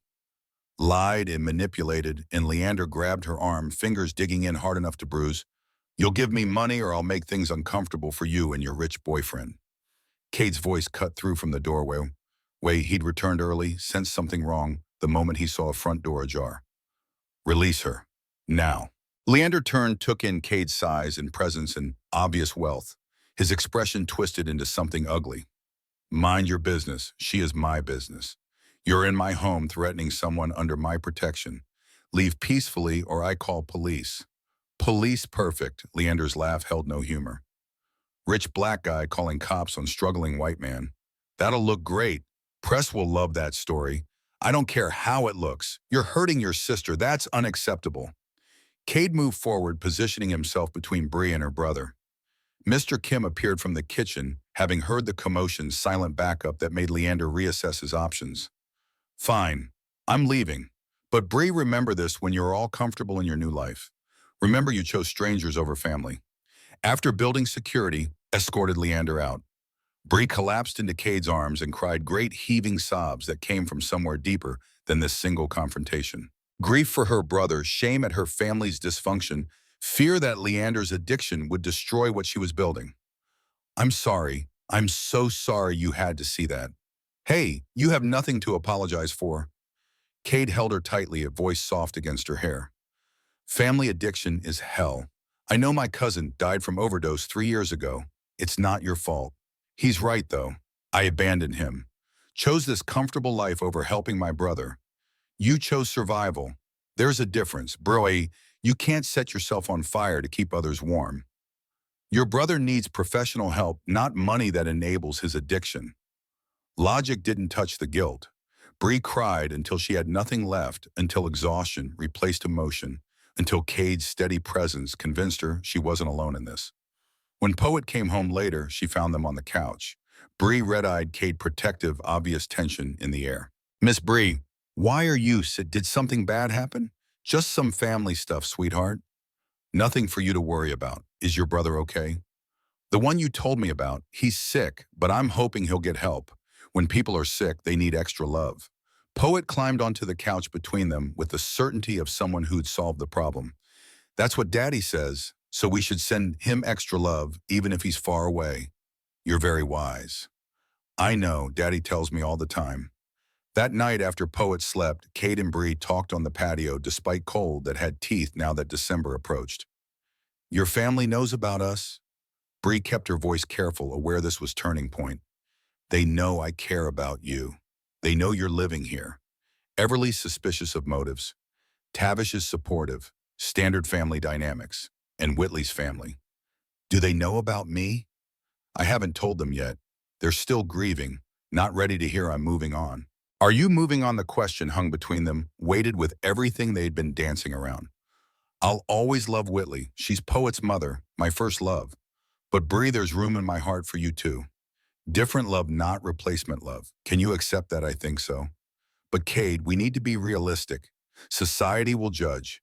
Your family already does. My brother just threatened us. We're navigating minefields. So we step carefully. We communicate. We protect Poet. But Bree, I'm tired of being careful about everything. 3 years of measured responses and appropriate grief and making sure everyone else is comfortable. I want to live again with you, even if it's complicated, especially because it's complicated. Easy things don't teach you anything. They kissed, then softer than the first time, waited with understanding of what they were choosing. Not fantasy or escape, but real relationship with real problems they'd have to face together. The following week brought everything into sharper focus. Marina Voss called another conference, voice tight with concern on the phone. Mr. Morrison, we need to discuss Poet's recent behavior. She's been acting out in ways that worry me. In the school office, Marina laid out incidents carefully. Poet refusing to participate in activities, claiming stomach aches that proved non-existent, drawing increasingly dark pictures during art time. She drew this yesterday. Marina slid paper across the desk, showing crude crayon work, a house with three figures outside when walking away. The walking figure had blonde hair. She told the class, "It's Miss Bree leaving because families always break. Mr. Morrison, your daughter is preparing herself for loss she thinks is inevitable." That's traumatic stress response. Cade's chest tightened.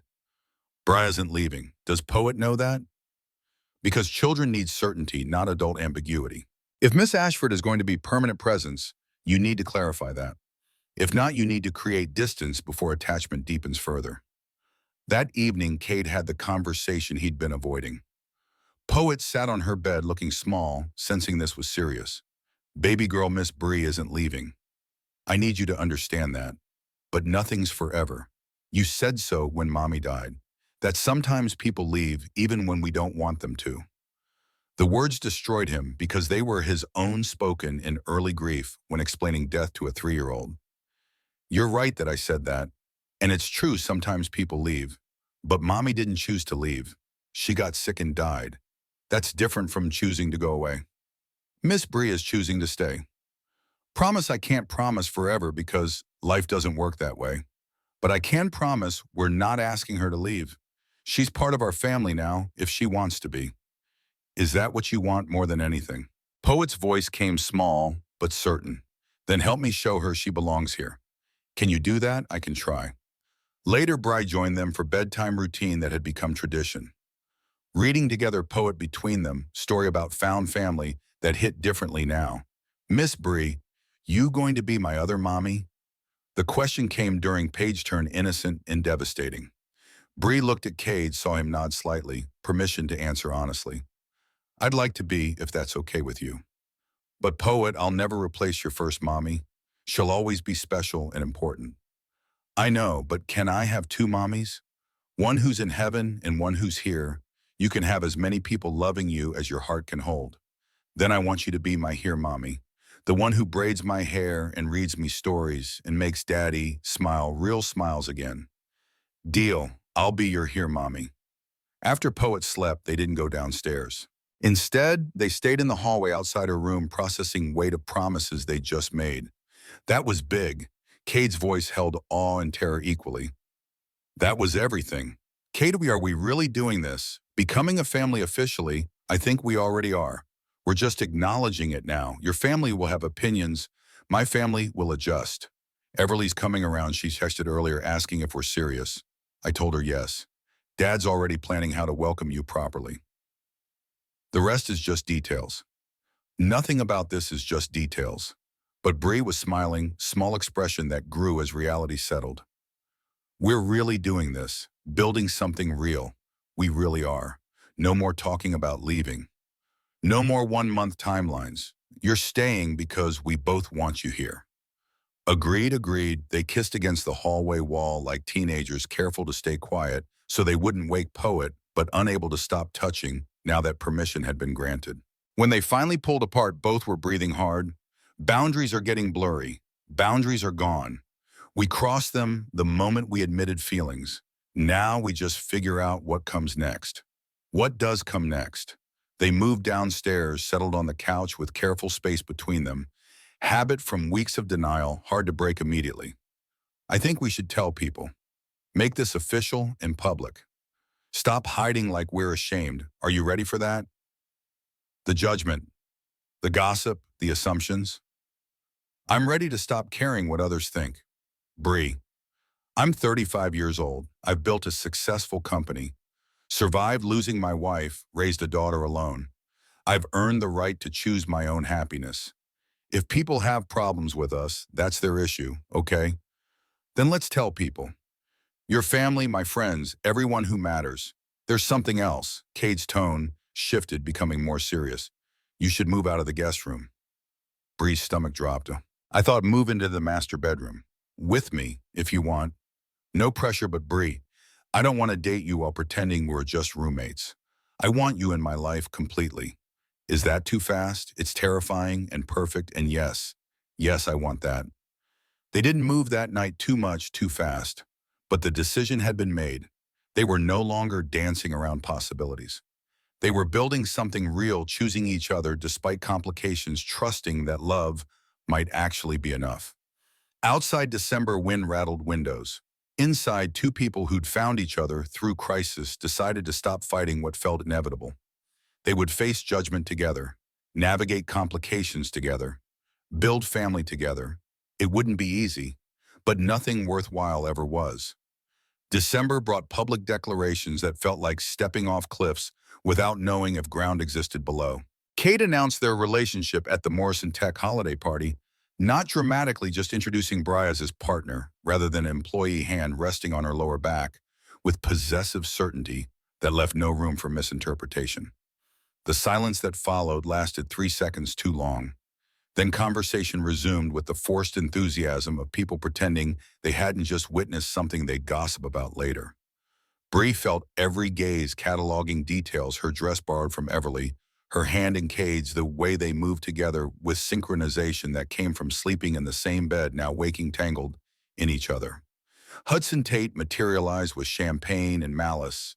Well, making it official.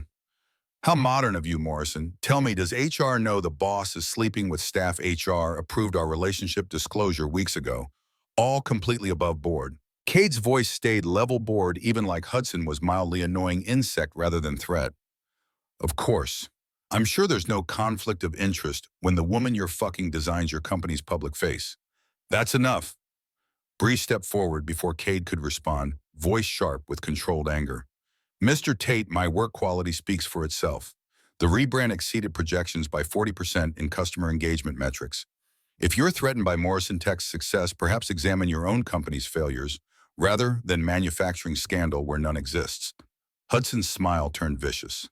Spirited. He likes them spirited. Tell me, Miss Ashford, what's your exit strategy when this arrangement ends? Back to park benches. The cruelty landed like physical blow. Several nearby conversations stopped people turning to witness the confrontation. My exit strategy is continuing to excel at my job, regardless of personal relationships. But Hudson, she leaned in slightly. Attacking someone's past homelessness says more about your character than mine. Enjoy your evening. She walked away with dignity. She didn't feel Cade following after one final glare at Hudson that promised future consequences.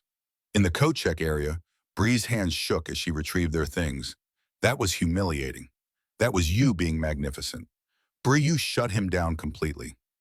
Half the room is probably composing tweets about it right now. The other half is probably agreeing with him, thinking I slept my way into success. Then they don't know you. Anyone who's seen your work knows it's exceptional. Let them gossip. We know the truth. The truth is complicated. The truth is we're together. Everything else is noise, but noise accumulated into pressure that had weight. Colleagues at Morrison Tech maintained professional courtesy while clearly questioning the relationship. Industry contacts asked probing questions disguised as concern. Even well-meaning friends expressed doubt: was this real or rebound love, or rescue fantasy, sustainable or destined for spectacular public failure? Bree signed a lease on a studio apartment in January, needing the safety net of her own space, even if she rarely used it. The apartment stayed mostly empty, just enough furniture to justify the expense clothes. She never wore books, gathering dust. She spent 6 nights a week in Cade's bed, waking to his warmth and Poet's early morning invasions. But maintaining that other address felt necessary. Proof she could survive alone if everything collapsed. You're paying rent on the empty apartment. Everly observed this during Sunday brunch at the Morrison townhouse, her skepticism evolving into something more nuanced over weeks of watching them together. It's insurance. Against what? My brother changing his mind? Because Bree, if you're waiting for him to decide you're not worth the trouble, you'll wait forever. He's all in. Question is whether you are. I'm terrified of being all in, of losing myself in someone else's life again. You're not losing yourself. You're building something new. There's a difference. Everly set down her coffee with deliberate care, voice softening into something almost gentle. Look, I was wrong about you. I thought you were using Cade, taking advantage of his generosity. But I've watched you for months now. The way you love Poet without trying to replace Whitley. How you push Cade to be better rather than just agreeing with everything. You're good for him, More importantly, you're good for yourself. You didn't let crisis destroy your sense of self. That takes strength. Thank you. That means more than you know. So stop hedging your bets. Cancel the apartment lease. Move in officially. Stop treating this like temporary arrangement with exit strategy. You're family now, whether you admit it or not. The validation from Everly, whose approval Bree had stopped expecting, felt like permission to fully commit. That afternoon, she gave notice on the apartment she'd barely inhabited, accepting that her home was here with Cade and Poet in this life they were building together. February brought Poet's 7th birthday, and with it a request that made both adults pause. I want to invite Grandma and Grandpa Monroe. They should meet Miss Bree. The Monroes Whitley's parents' old Boston money with roots going back to the Mayflower. They'd been distant since their daughter's death grief, making them retreat into their Brookline estate. Occasional visits with Poet, expensive gifts on holidays, but emotional connections severed when Whitley died. Are you sure, baby girl? They might not be ready. They should know Miss Bree is my here mommy now. Maybe it'll make them less sad. The birthday party happened at their house, deliberately intimate, just family and Poet's closest friends. Tavish brought enough food to feed twice as many people. Mrs. Kim orchestrated activities with military precision, and the Monroe grandparents arrived precisely on time with wrapped presents and forced smiles. Catherine Monroe was 63, blonde going gray in ways that looked expensive rather than aging. Her husband Richard looked like man who'd spent life never questioning whether doors would open because they always did, whether through wealth or whiteness, or simply the confidence of never being told no. Conson Cade. You're looking well. Catherine's tone stayed neutral, cultivated politeness that revealed nothing. Catherine Richard. Thank you for coming. Poet's been asking about you. And who is this? Richard's gaze landed on Bree with assessment that felt clinical. Bryony Ashford. I work with Cade and I'm dating him. The words felt inadequate, reducing months of complexity to simple declaration that couldn't capture everything they'd become to each other. I see. Catherine's expression froze into something that might have been smile or grimace, difficult to tell. How nice. Poet mentioned you in our last phone call. Said you live here now. I do. We're building a life together. How quickly things change. The words could have been innocent observation, but Richard's tone made them accusation. Whitley's been gone less than 4 years, and you've already replaced her with, he paused, making the gap itself statement, someone quite different. I'm not replacing anyone. Bree forced her voice to stay calm despite anger rising. Whitley was Poet's mother and Cade's first love. No one's trying to erase that. But life continues. People heal and find new connections. That's not betrayal. Of course not. Catherine's agreement sounded like disagreement, though one might question the timing and the circumstances. A homeless woman moving into our daughter's home feels rather opportunistic. Mom. Cade's voice held warning, but Catherine continued as if he hadn't spoken. We're simply concerned about Poet's welfare. Children need stability, not rotating maternal figures. What happens when this relationship ends? When Miss Ashford moves on to her next opportunity? It's not ending. The certainty in Cade's voice stopped further argument. Bree is part of our family. I love her. Poet loves her. She's not temporary, and she's not opportunistic. If you can't accept that, you're welcome to leave. Tension crackled through the room until Poet appeared with the birthday cake demands, oblivious to adult conflict. The party proceeded with strained civility, Monroe's maintaining polite distance while clearly disapproving of everything Bry represented. Later, after guests left and Poet slept surrounded by new toys, Cade found Bree on the patio, despite February cold that made breath visible. They hate me. They don't know you. They see threat to their daughter's memory. I'm white.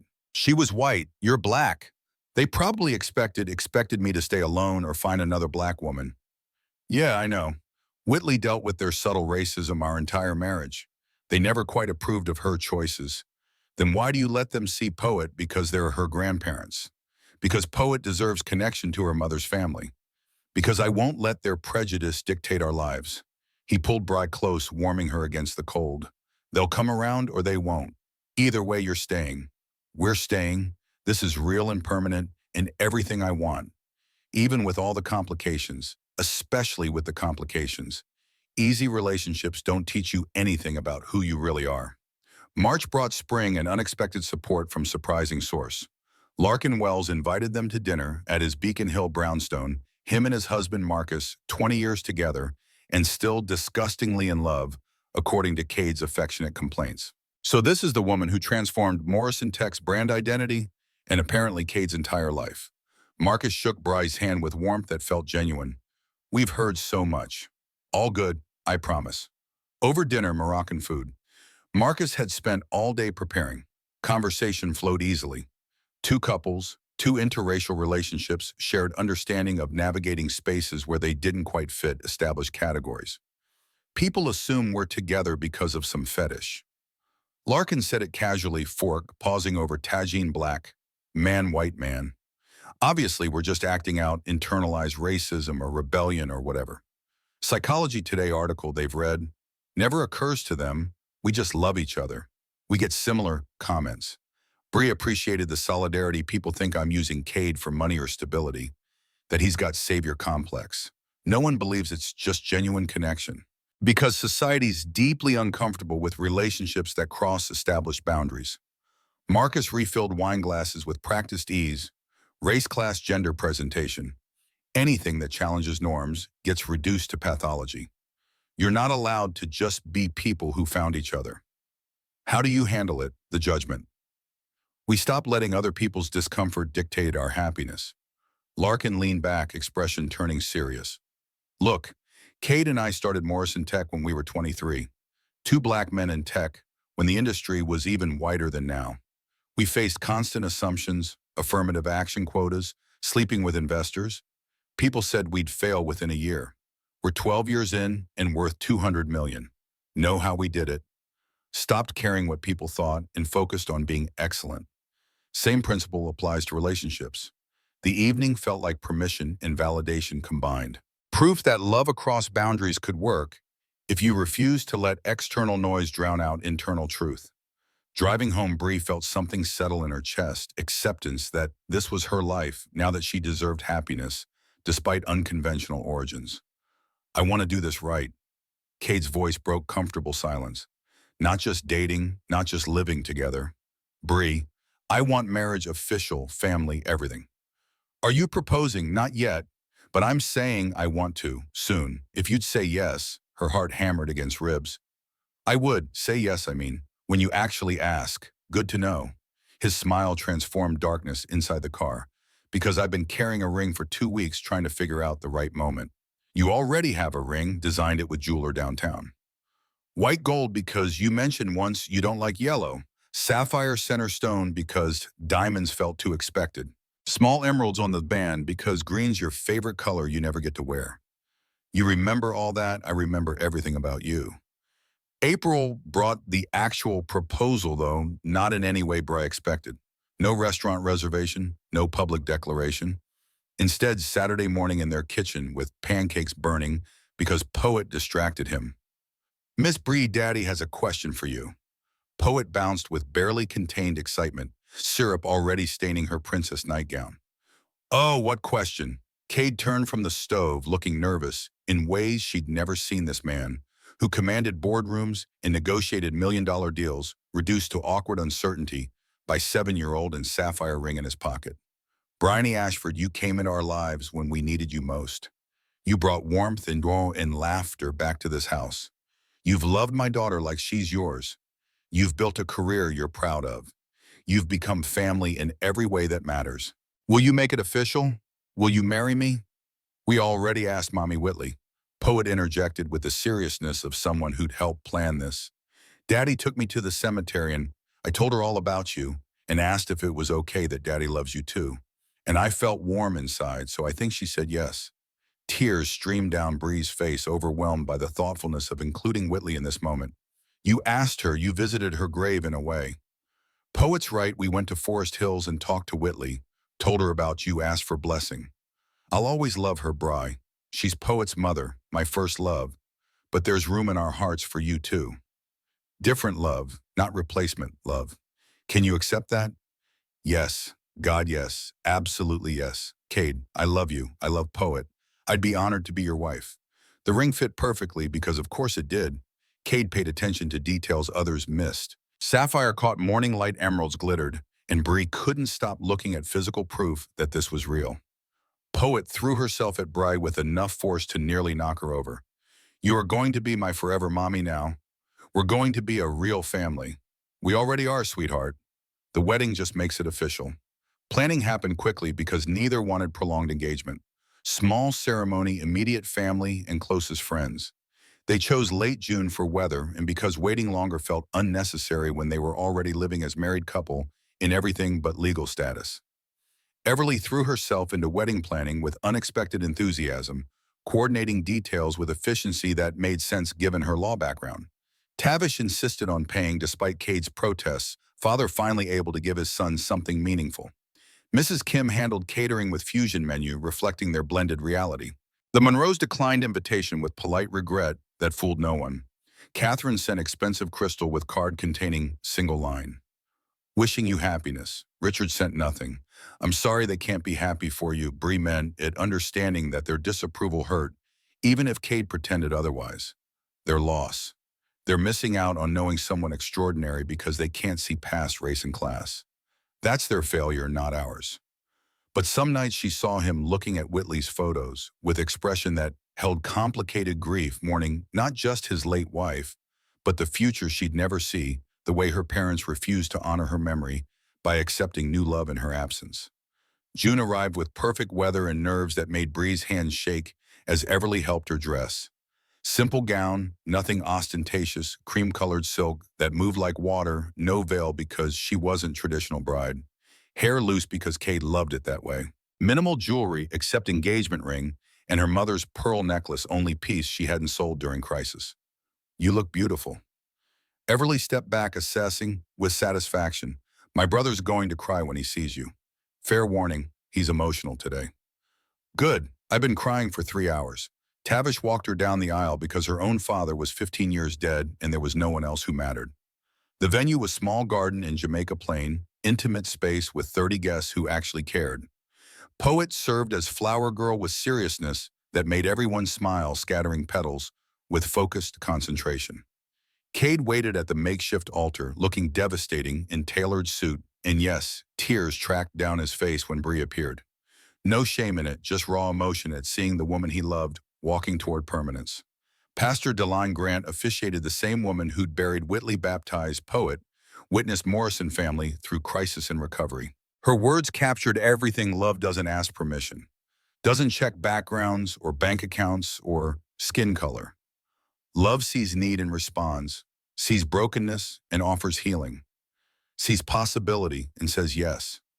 Cade saw Bryony when she was invisible to everyone else. Bryony saw Cade's heart beneath success and wealth. Together they've built something beautiful from unexpected beginnings. Let anyone who would question this love remember we don't see with human eyes. We see with hearts that know truth when they feel it, and these hearts belong together. Vows were personal, written separately, but somehow echoing each other. Cade spoke about second chances and choosing joy after loss. Bree talked about finding home in people rather than places.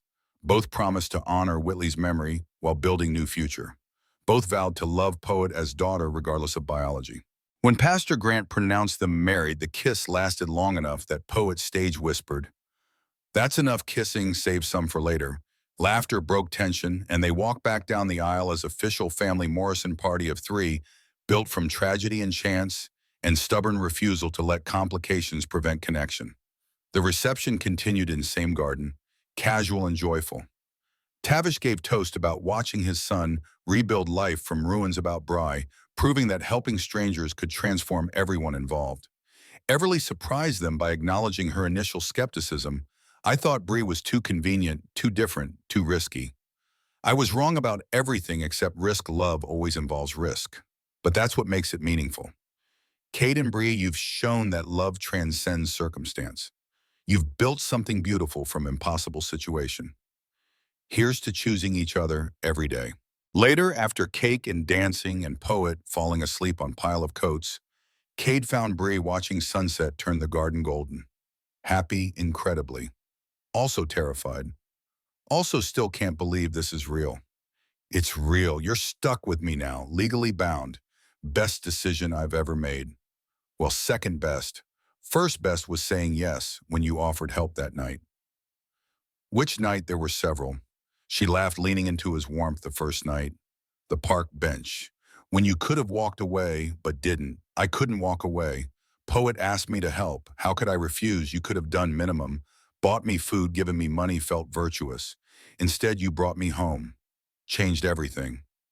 Because it was right. Because sometimes you meet someone and know they matter even before you understand why. They stood together as light-faded newlyweds, processing the weight of promises they'd made. Behind them, Tavish corralled remaining guests. Everly packed up gifts, Mrs. Kim supervised cleanup with her usual efficiency. Poet slept secure in knowledge that her family was complete now that the woman she'd chosen was staying forever. Months later, they'd tell their story to anyone who asked. About the homeless woman on a bench. About the little girl's innocent question. About a black millionaire single dad who chose compassion over convenience. Why did you really bring her home? People would ask with curiosity or judgment, or both. Because my daughter asked. Because it was right. Because I believe we're supposed to help each other. Bree needed help. I could provide it. Everything after the love, the family, the life we've built, that was bonus. But it started with simple human decency. Did you know you'd fall in love? No, I thought I was helping a stranger for one night. Turned out I was inviting home my future wife. Best decision I ever made after marrying Whitley and having Poet. And the racism, the judgment. How did you handle it? By focusing on what mattered. Our family, our love, our values. Other people's opinions, those are their problems, not ours. We built something real despite opposition. That's what love does. It builds despite. Bree would add her own perspective, voice steady with hard-won confidence. I was homeless, hopeless, invisible. Cade saw me, not my poverty or problems, but the person underneath. That's what love should be. Seeing someone truly and choosing them anyway. We're different races, different circumstances, faced every possible complication. But none of that mattered compared to what we felt, what we still feel. What about Poet? How did she adjust to having a white stepmother? I'm just mom. We don't qualify it. Poet knows about Whitley. We keep her memory alive through photos and stories and annual cemetery visits. But I'm the mom who's here. Making lunches, braiding hair, attending recitals. Race doesn't factor into daily life. She's my daughter. I'm her mother. That's what matters. Their story became the kind people repeated at dinner parties, the millionaire and the homeless woman, the interracial family that shouldn't have worked but did. They used their platform to advocate for homeless services, addiction treatment, racial justice, donated significant portions of Morrison Tech profits to organizations addressing systemic inequality. We're proof that compassion changes lives. Cade would say in interviews, voice-carrying conviction that came from lived experience. I helped it at Bryony, but honestly, she saved me too. From loneliness, from just going through motions. She brought joy back. That's what love does. It saves us from isolation and shows us that connection is possible even after devastating loss. And when people inevitably asked about that first night, about whether he'd known this would become love story, Cade always returned to same truth. I knew Bree was important the moment Poet asked me to help. My daughter saw someone in need and insisted we respond. Everything that followed came from that one moment of choosing kindness over convenience. That's really what love is, showing up when it matters and choosing people even when circumstances are complicated. Years later, their wedding photo would sit on the mantle next to Whitley's portrait, not erasing the past, but acknowledging how life continues, how hearts expand rather than replace. Poet would grow up understanding that families come in many forms, that love transcends boundaries. People try to impose that the most important thing anyone can do is help when they have the ability. The story that began with November hold and desperate homelessness ended with warmth and permanence, and proof that sometimes the biggest love stories start with the smallest acts of kindness, that seeing someone truly past circumstance to soul is the foundation of everything that matters.